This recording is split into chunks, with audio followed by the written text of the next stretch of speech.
है। बूढ़ी माँ और उनका वफादार कुत्ता। एक छोटे से गांव में एक बूढ़ी माँ रहती थी।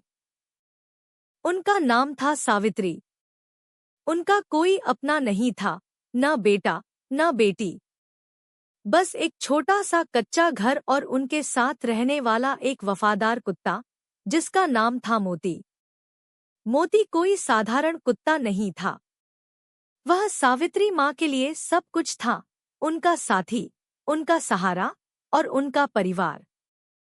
हर सुबह जब माँ उठती, मोती उनके पास आकर पूंछ हिलाता और जैसे कहता, मैं हूं ना। सावित्री माँ बहुत गरीब थी। वे रोज गांव में जाकर लोगों के घरों में छोटे मोटे काम करती और जो कुछ मिलता उससे अपना और मोती का पेट भरती। लेकिन चाहे उनके पास कितना भी कम खाना क्यों न हो, वो पहले मोती को खिलाती, फिर खुद खाती। एक दिन गांव में बहुत तेज बारिश शुरू हो गई। लगातार कई दिनों तक बारिश होती रही। सावित्री माँ काम पर नहीं जा सकी। घर में रखा थोड़ा बहुत अनाज भी खत्म हो गया। उस दिन सावित्री माँ बहुत दुखी थी। उनके पास खाने के लिए कुछ भी नहीं था। उन्होंने मोती को देखा, जो भूखा होने के बावजूद चुपचाप उनके पास बैठा था। माँ की आंखों में आंसू आ गए। उन्होंने कहा, मोती, आज मेरे पास तेरे लिए कुछ भी नहीं है बेटा। मुझे माफ कर दे। मोती धीरे से उनके पास आया और उनके हाथ चाटने लगा, जैसे कह रहा हो, कोई बात नहीं माँ। रात हो गई। माँ बिना खाए ही सो गई।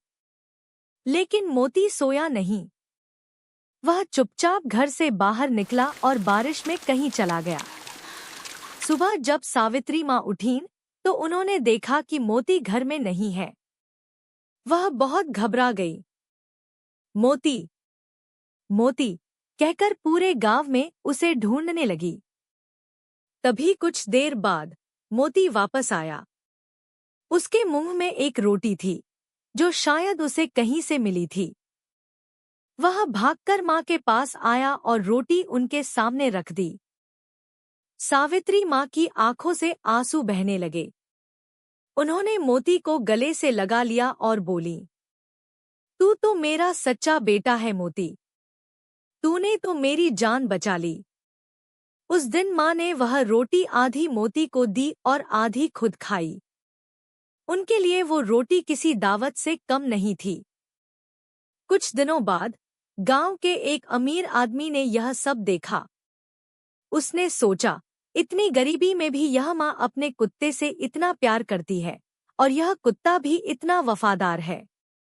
उस आदमी ने सावित्री माँ की मदद करने